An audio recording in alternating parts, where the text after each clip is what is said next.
पाकिस्तान में जितना मर्जी अच्छा ड्रामा बना लिया जाए लेकिन उसका ओएसटी अच्छा ना हो तो उसका कामयाब होना बहुत मुश्किल होता है। लेकिन मैं मंटो नियो का ओएसटी उस लेवल का नहीं था लेकिन फिर भी सुपर डुपर साबित हुआ।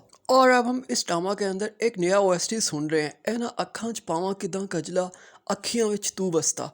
वैसे तो ये गाना बहुत सारे सिंगर्स ने ऑलरेडी गाया हुआ है लेकिन इस सिंगर ने भी बहुत खूबसूरत गाया और बहुत ज़्यादा सूट करा है मैं मंटो नियो को। एक अलग ही वाइब देता है, एक अलग ही एटमॉस्फेयर में ले जाता है ये ओएसटी इस ड्रामा को। मज़ीद बात करें मैं मंटो नियो की तो महमल को एतबार नहीं था अपनी माँ के ऊपर, क्योंकि माँ ने हमेशा से खुद से दूर रखा महमल को, क्योंकि वो महमल की खुशियों के बीच में नहीं आना चाहती थी और ये वाहिद रास्ता था जो उसने खुद बताया सुरैया को।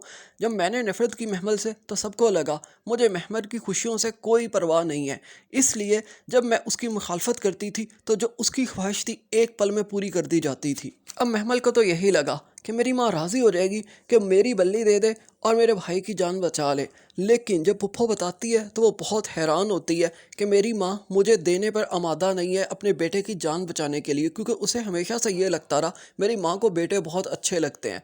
मैं मंटो नियो को मज़ीद आपके साथ शेयर करें, रिव्यू करें, इससे पहले आप लोगों से रिक्वेस्ट है काइंडली हमारे इस चैनल को ज़रूर सब्सक्राइब कर दें ताकि पाकिस्तानी शोबिस और ड्रामा रिलेटेड न्यूज़ आपको मिलती रहें।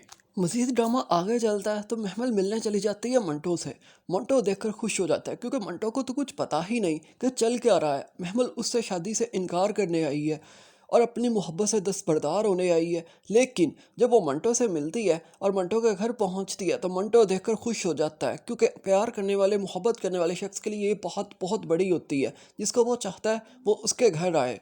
महमल ने बता दिया मोहब्बत मुझे भी थी, मोहब्बत आपको भी हो गई है, लेकिन मैं इस मोहब्बत को निभा नहीं सकती, मोहब्बत पा लेने का नाम नहीं है। यहाँ पर महमल का कहना ये था, क्योंकि महमल और कुछ कह भी नहीं सकती और बता जाती है मंटो को कि मैं आपको नहीं मिल सकती।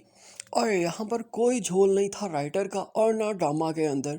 अब महमल ने नहीं बताया मंटो को, लेकिन मंटो सब कुछ समझ गया कि महमल क्यों इनकार कर रही है अब उससे शादी से। यानी महमल किसी मुश्किल में है और उस मुश्किल का हल सिर्फ़ और सिर्फ मंटो के पास है। अब जो भी करना है मंटो को करना है और महमल की मुश्किल को दूर करना है, तभी महमल उसे मिलेगी। यही वो फ़र्क है एक बड़े राइटर और छोटे राइटर में। अगर ये आप किसी छोटे राइटर का ड्रामा देख रहे होते तो आप जज्बाती सा सीन देखते और उसे बहुत ज़्यादा कैश करने की ट्राई की जाती।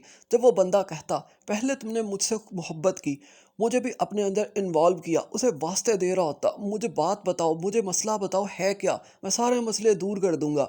लेकिन मंटो एक मैच्योर शख्स दिखाया गया, एक प्रोफेसर दिखाया गया था, इसलिए उसने ऐसा कुछ नहीं किया। यानी बहुत खूबसूरती से इस सीन को फरमाया गया। मैं मंटो न्यू के मज़ीद रिव्यूज़ देखने के लिए हमारे चैनल के साथ जुड़े रहें और सब्सक्राइब ज़रूर करें।